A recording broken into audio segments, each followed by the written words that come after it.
This is the new Rolls Royce Ghost, and it's a bit like Kensington Palace, and the Ghost is aimed at the younger Rolls Royce buyer. Doesn't mean it's cheap though. It starts from £250,000, and in this video I'm going to give it a jolly good reviewing. Let's start this video by talking about the new Ghost design. So every part of this car is completely new. Nothing is carried over from the old Ghost, and it's bigger than before as well. So it's slightly wider. In fact, at its widest point, it's almost 2 meters wide. The hair at the back, they have tapered it in so it doesn't have a big bulbous bottom. The back end is quite plain looking, but in places it is lifted by plenty of chrome right here and around the tail lights, and chrome surrounds for the exhaust. And I use the Carway stick of truth to just illustrate that within there are 2 proper exhaust pipes on each side. Moving down the side, we come to the alloy wheels. So they start at 19 inches, which is way too small for this car. These are the top size, the 21 inches. And I think at the very least you've got to have these fitted, otherwise it'll just look underwheeled. This car has a very strong shoulder line, gives it plenty of presence from the side. And once again, we've got chrome just highlighting it, so it isn't just a big slab of black. And huge chrome door handles, which are in the middle of the car, because obviously, look, hinged rear doors, makes it dead easy to get in. We'll come to the interior in a moment. I mean, it's a lovely looking interior, isn't it? Just shut the doors, which is done electrically. Go on. 5.5 meters, but you can get an extended version which is even longer. It's 170 millimeters longer. Now here's the controversial bit, the front. I think it looks quite a bit more aggressive than the old Ghost. Here's a picture of the old Ghost. What do you think? You know, I said that every panel's new. There is one thing that isn't, is the spirit of ecstasy.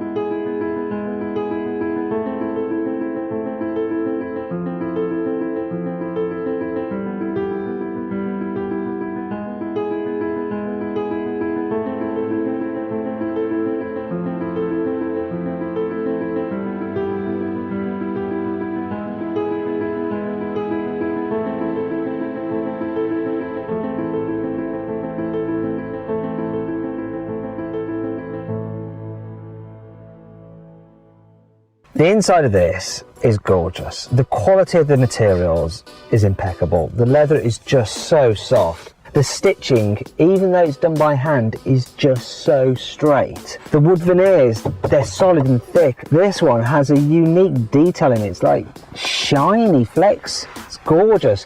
And everything that looks like metal is metal. They're solid. It just feels wonderful.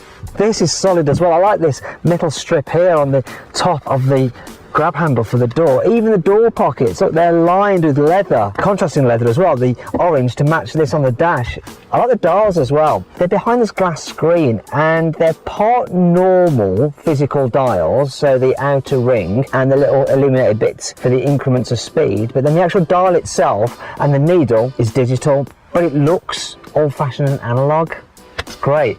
Infotainment system, it's basically BMW's iDrive, because BMW owns Rolls Royce, but with a Rolls Royce understated font on it. It's easy to use. You can use the swivel wheel, or you can use it as a touchscreen as well. This thing is just glorious to sit in, and it's impossible to find anything to complain about, apart from one thing. For the indicators and the windscreen wipers and the electrical operation of the steering wheel, does just feel not cheap, but like normal car-ish. And I found another thing as well. Got a bit of a crease in this bit of leather. It's the only imperfection I can find. It's as if this particular cow spent its time like leaning up the fence. Dead easy. You want to let air in and out of the air vents, you pull the organ stops. The steering wheel, it looks like a piece of artwork, yet there are still buttons on it, but they're just blended in nicely. It's a great job. The little speakers around for your Bluetooth, that's metal. This is metal, and this is leather, your grab handle. This lighting here is like something you'd find in Claridge's Hotel. And the seats, huge armchairs. Obviously they are electrically operated and almost infinitely adjustable. You could spend hours in these seats.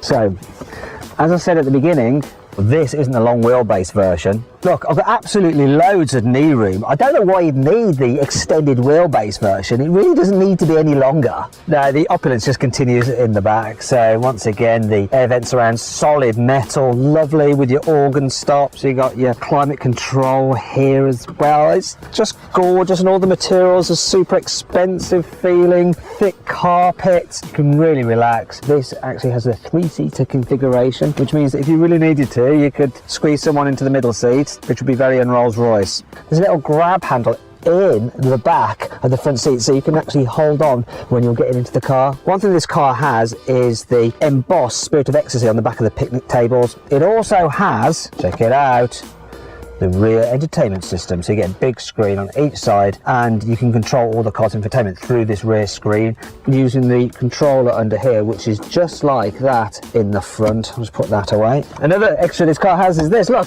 a fridge, and I really like what they've done with this. Normally the fridges you have in cars vertically, and then you have your little champagne glasses, and I like the way they're held in by expensive feeding clips. You don't just get normal blinds in a Rolls Royce, you have actual curtains. To open the rear doors, and then you just pull onto the handle and it opens using a motor. It's actually got a little gyroscope in that, so even if you're on an incline or a decline, it can actually control the door and the speed at which it opens, so it doesn't sort of just fling open or go too slowly. So the load capacity is 507 litres, which is quite a lot, but you do get even more boot space, nicely trimmed, luxurious carpet, which is nicer than in my flat, and this scuff plate here so you don't damage your paintwork when you're lifting things in and out. The opening is quite wide, which is handy because I'm going to have to climb in here to search for, you can get a starlight headliner. We've got hundreds of LEDs just in the roof lining which mimic a night sky. And if you wait long enough, you'll see the occasional shooting star. So much work has been done on this car to make it as quiet as possible. Look how thick the double glazing is on the windows. Now, on top of that, you've got 100 kilos of soundproofing material throughout the car's cabin. There's even soundproofing within the tyres. But Rolls went one step further. It actually measured the sound frequency resonance of all the components of the car and made sure they matched up, so that you don't get slightly different sounds standing out within the car. Just almost every single part of the car. In fact, they got to one stage where they made it too quiet that it made passengers feel a little bit car sick because you didn't get the sensation that you were actually moving. So they dialed a little bit of sound back in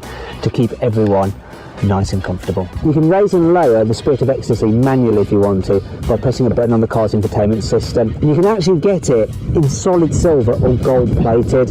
Now you might be thinking, wait a minute.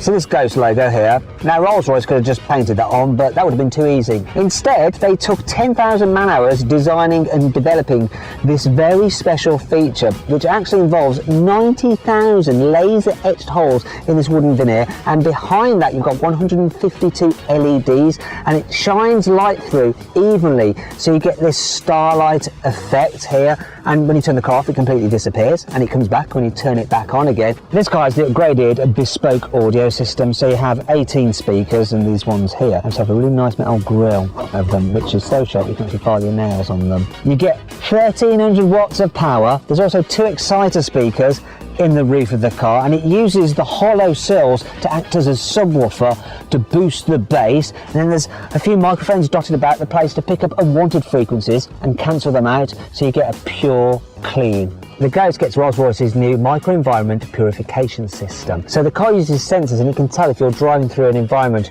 that is a bit polluted, and then it will automatically put the car's ventilation system onto recirculation mode, and it diverts the air through a nano fleece filter to remove all those nasty impurities. As with the Rolls-Royces, you have an umbrella in each rear door. Though for the Ghost, you can actually choose your own design for the umbrella. If you don't put this umbrella back properly and then you shut the car's door, you could be in for £8,000 worth of damage. That's coming from someone who had a Rolls Royce, made that mistake. As with the Phantom and the Cullinan, the Ghost uses Rolls-Royce's 6.75 litre twin-turbo V12 engine. It has 571 horsepower and 850 newton meters of torque, and it drives all 4 wheels via an 8-speed automatic gearbox. And it's been designed to be super smooth, so you don't feel it when you accelerate. From the glass, ooh, look at that! And if I rev it,